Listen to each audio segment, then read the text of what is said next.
বিসমিল্লাহির রহমানির রহিম।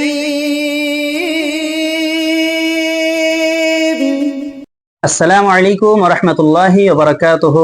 হামিদাহু ওয়া নুসাল্লি আলা রাসূলিহিল কারীম, আম্মা বা'দ। প্রশংসা আল্লাহর জন্য এবং দরুদ ও সালাম বর্ষিত প্রিয় নবী হযরত মুহাম্মদ মুস্তাফা সাল্লাল্লাহু আলাইহি ওয়াসাল্লামের উপর।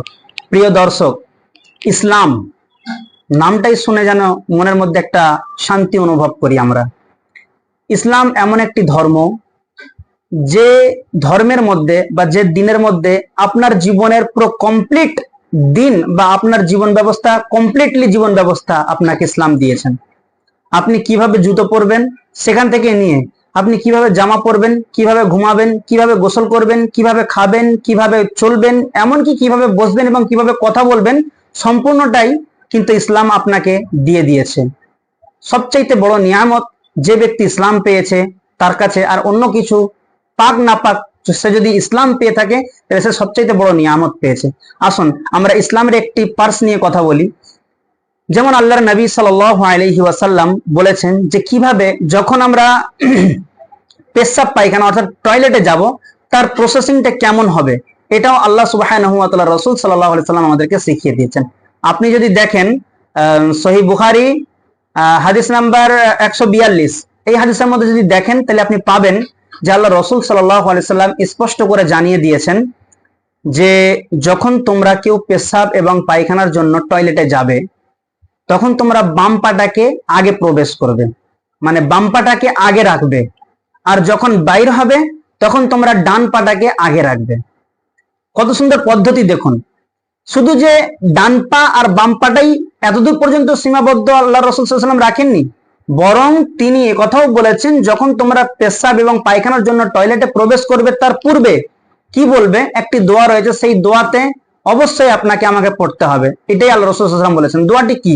বিসমিল্লাহি আল্লাহুম্মা ইন্নী আউযু বিকা মিনাল খুবুসি ওয়াল খাবাইস, যার অর্থ হয় যে হে আল্লাহ, আমি আপনার কাছে আশ্রয় প্রার্থনা করছি অপবিত্র নর জিন এবং অপবিত্র নারী জিনের ক্ষতি থেকে। তাহলে দেখুন আল্লাহ সুবহানাহু ওয়া তাআলা আমাদেরকে এই প্রসেসিংটা নবী করিম সাল্লাল্লাহু আলাইহি সাল্লামের মাধ্যমে শিখিয়ে দিচ্ছেন যে আমরা যখন টয়লেটে যাব অর্থাৎ পেশাব পায়খানা করার জন্য প্রস্তুতি নেব তখনই আমাদেরকে এই দোয়া পড়ার জন্য আল্লাহ রাসূল সাল্লাল্লাহু আলাইহি ওয়াসাল্লাম বললেন বা শিক্ষা দিলেন।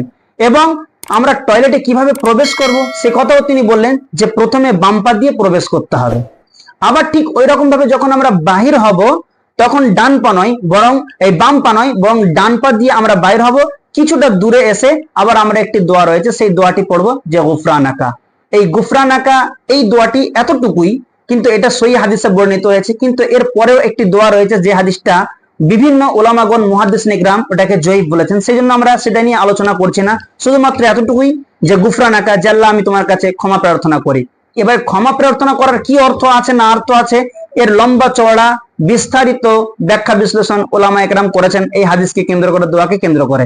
তবে আমরা শুধুমাত্র আজকে জানবো দোয়া বাইর হবার সময় শুধুমাত্র আল্লাহ রাসূল সাল্লাল্লাহু আলাইহি ওয়াসাল্লাম আমাদেরকে শিক্ষা দিয়েছেন যে গুফরানাকা বলতে হবে। আর গুফরানাকার অর্থ যে আল্লাহ আমি আপনার কাছে ক্ষমা প্রার্থনা করছি।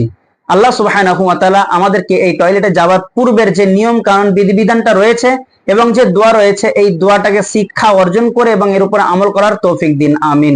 ওয়া আখিরু দাওয়ানা আলহামদুলিল্লাহি রাব্বিল আলামিন।